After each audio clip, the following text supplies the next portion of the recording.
Well, what a great illustration of how an advertiser has changed into this new era of advertising, and echoing many of the themes that I started off with when I introduced the reason why we have the Venice Festival of Media. So thank you very much, Laura, for that. Excellent stuff. There were some wonderful questions, actually, but fortunately, Laura's staying for the whole duration, and you will see her at the gala dinner. So then you can ask questions like, have Dove's sales actually increased since the Real Women campaign? She's nodding, so that's one question answered. And a few more quite interesting ones, but you'll have to do that in person.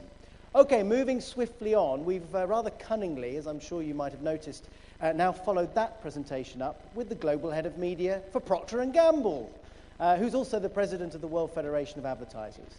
And Bernhard will be making a presentation outlining some of the key issues, going perhaps a bit deeper into this idea of creating ideas. Where do they come from? And are the media agencies and the agency partners equipped in order to deliver on some of those issues? Then Bernhard will be inviting Pio Schunker from Coke and Sital from Philips, and then we'll have some good old questions. So, he's already here, ladies and gentlemen, and by the way, a huge supporter of Venice, with 17 of his staff here. So thank you for that in front of everybody. Bernhard Glock, ladies and gentlemen. Thank you very much. Thank you. Charlie also asked me to outline what is the focus of my work in the WFA, the World Federation of Advertisers, and what we do at Procter & Gamble. So I do split my hats, okay? Let's start with Procter & Gamble, start with WFA. The key strategy is really at the WFA to optimize our marketing communication, and the key thing here we will talk more is consumer trust. I think we all know that we have been losing consumer trust over time, and we somehow need to get that back. These are the two key strategies in the WFA. First, stimulate maximum effectiveness and efficiency of our corporate ad spend, and defend responsible advertising and marketing communications. And this in context of consumer trust, where we need to be able to communicate and engage consumers. If we don't get consumer trust, all our activities to really engage consumers are not worth it. Now, we were leaning back and asking ourselves, what does advertising stand for? What is advertising? Why is it good? And I must say, I'm very proud of this compilation, what we did in the WFA, to ask ourselves, what is advertising and why is it good? So we have developed a compilation. It's also on our site, wfanet.org, where we encourage all advertisers to speak and stand up to what we are proud of, which is advertising. And in fact, we have Stefan Lörke here, our managing director of the WFA. He has quite some leaflets in his pocket, not 800, but quite some, which I encourage you to take home. So when you come to this site and the document we have now, it really asks and outlines the role and value of advertising. What does it do to what it cannot do? You can choose one point, you click into it, and we go further. What is a consumer benefit, like choice, accountability, better value proposition? Everyone advertises. You click through and we have examples. Okay? It does promote choice. Whether it's price, taste, quality, or convenience, whatever the advertiser objective is, we outline it here. Okay? We also thought about the benefits to society. You see quite some. And again, we can be proud of what advertising can achieve in our markets. Too often we are shy to really go for it. Okay? Contributions of the marketing industry. One big thing is sustainable development. You click on it, you see examples from quite some companies about what we do in terms of sustainable development. I was also proud to see that the WFA selected one of our brands, Procter & Gamble, Ariel, in the UK. You may know this, cold water and washing. And indeed, it does change behaviors of consumer to behave and act more sustainable. Now that leads me to my other hat, my main hat at Procter & Gamble. Right now we have over $20 billion brands. I keep the over 20 billion, because every few months there's another one coming in. We are now $23 billion brands. And we really stand for brands and services that improve lives of world's consumers. This is our purpose. That is what drives us towards achieving better results. And we don't only say it in our leaflet and in presentations, we also do it. And I picked just one example, a fantastic one from Tide, and by SMG.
Electricity or anything, so I need to come and do these things now. It's a beautiful day.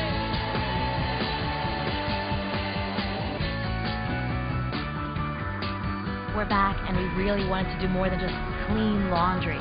We're going to rebuild 10 homes in the area, and we're so excited to help the families of New Orleans.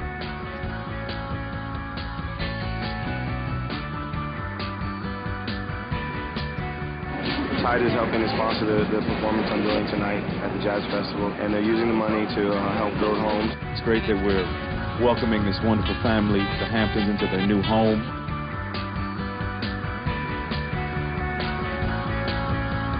It's wonderful to have Tide here. I don't know where we would be without them. It was a beautiful day. Thanks to Tide, we'll be home for the holidays.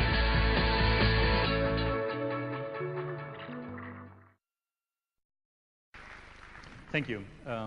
This is consumer trust, brand trust, authenticity, integrity, what we need to have built-in brand plans. And this is just one. You will see this on many of our brands worldwide. It all goes into creating stronger consumer relationships beyond downloading simply messages to our consumers. Now you ask, where do media agencies play? In my view, and as we talked before on the breakout sessions, a crucial role. It's the beauty of the diversity on our business when you have the right agency partners at the table, the right brand objectives laid out, and the right partners at the right time, diverse, then you really spark innovation, you spark creativity, consumer understanding at the table, and a communication plan just falls out of it as natural. So that's what I mean, media as equal partners. Okay? But we must add unique value to be invited at the table to talk brand strategies. Unless we have this unique added value, we will not be invited again. Now, sitting at the table doesn't just happen. It needs an intervention on the agency side as well as on the client side. Okay? It needs some risk-taking. Many of us have never done this before. Many of us have lived in a world where the default was the advertising agency. It was safe, one go-to person. Everything else, usually brands did not care too much. But selecting the right agency partners is a risk which we need to take. And we need to have strategies first. I don't need activity leaders side by side at the table. I need a strategy based on consumer insights and creative ideas first, and then the rest will flow into place. Okay? We at P&G, we launched a series of brand experiments with our agencies together to see how do the new models look like. What can we learn from new models? I think one is we announced on Oral-B, where we have one agency team working on the brand, a central team led by one agency person. This one agency person is responsible for assembling the other media partners from within the holding company, but also from outside the holding company. And media, and one of the persons is right here in the audience, is part of the steering team. They sit together with the brands regularly, and the presidents decide the communication strategy together. This is breakthrough. We are learning as we go and have different models out there to learn how we can improve the way we work together. This is basically what I look for to you as agencies and us as clients, to be at the table. Accountability for the media investments to deliver results. Great consumer and shopper understanding. We often forget the in-store environment where many purchase decisions happen just like that, and we seem to ignore this. I have not yet heard the word shopper during the whole morning today. We need collaboration. We still are operating in silos. We all know that. To overcome that, we need truly collaboration, working as a team. And we need ideas, big ideas. Last not least, it's a fun thing. Okay? We work too much and too much time here. Unless we have some fun, it's no fun. You know? We have to have some fun, and I think we have this place here in Venice chosen not just like that, because also to have some fun and enjoy. Now, second part is innovation.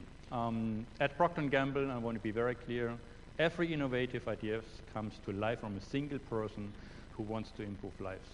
This is something we stand for. And I'm pretty proud that our CEO published this book on innovation together with Ram Charan. It was published just last week. It's in the bookshelves now in the US. And it explains the value and the process to get innovation on our business and improving lives. And some of these examples you have seen already with Tide. Many more are out in the markets around the world. Now, this creativity, again, doesn't come like that. I think 5 years ago, we started as Procter & Gamble clients to go to Cannes with a delegation to learn. And over time, we won awards.